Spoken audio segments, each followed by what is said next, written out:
Hi friends, welcome back to my channel. ಇವತ್ತು ನಾವು ಹಲ್ವಾ ಮಾಡುತ್ತಿದ್ದೇವೆ. ಇದಕ್ಕೆ ಒಂದು ಪಾತ್ರೆ ತಗೊಂಡು ಅದಕ್ಕೆ ತುಪ್ಪ ಹಾಕಿ ನಂತರ ಅದಕ್ಕೆ ಬಾದಾಮಿ ಸಣ್ಣ ಸಣ್ಣದಾಗಿ ಕಟ್ ಮಾಡ್ಕೊಂಡಿದ್ದೆ ಅದನ್ನು ಹಾಕಿ ಚೆನ್ನಾಗಿ ಹುರ್ಕೊಳ್ಬೇಕು ಫ್ರೆಂಡ್ಸು. ಹುರ್ಕೊಂಡು ತೆಕ್ಕೊಳ್ಬೇಕು. ನಂತರ ಸಾಬುದಾನವನ್ನು ನಾನು ನೀರು ಹಾಕಿಟ್ಟಿದ್ದೆ 3 ಗಂಟೆ ಕಾಲ. ಅದು ಚೆನ್ನಾಗಿ ಪೇಸ್ಟ್ ಮಾಡಿಕೊಂಡೆ ಫ್ರೆಂಡ್ಸು. ಈ ಥರ ಮಾಡಿಕೊಂಡು ಇದು ಒಂದು ಕಡಾಯಲ್ಲಿ ಹಾಕಿ ಚೆನ್ನಾಗಿ ಇದನ್ನು ಕುದಿಸ್ಕೊಳ್ತಿದ್ದೇನೆ. ಹಲ್ವಾ ರೆಡಿ ಮಾಡ್ತಿದ್ದೇನೆ ಫ್ರೆಂಡ್ಸು. ಇಲ್ಲಿ ನೋಡಿ, ಈ ಥರ ಕುದ್ದಿದೆ. ಇದಕ್ಕೆ ನಾವು ಬೆಲ್ಲ ಹಾಕ್ತಿದ್ದೇವೆ. ಇದು ಜೋನಿ ಬೆಲ್ಲ ಫ್ರೆಂಡ್ಸು.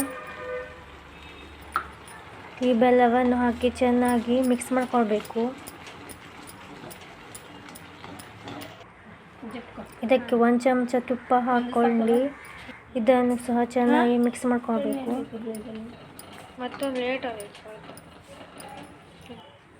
ಮತ್ತೊಂದು ಚಮಚ ಹಾಕ್ಕೊಂಡೆ ಫ್ರೆಂಡ್ಸು.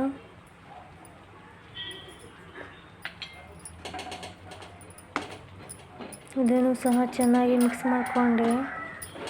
ಈ ಹಲ್ವಾ ತುಂಬ ಟೇಸ್ಟಿಯಾಗಿ ಬರುತ್ತೆ ಫ್ರೆಂಡ್ಸು. ಮತ್ತು ಒಂದು ಏಲಕ್ಕಿಯನ್ನು ಹಾಕ್ಕೊಂಡಿದ್ದೆ. ಇದನ್ನು ಸಹ ಮಿಕ್ಸ್ ಮಾಡಿಕೊಂಡೆ ಫ್ರೆಂಡ್ಸು.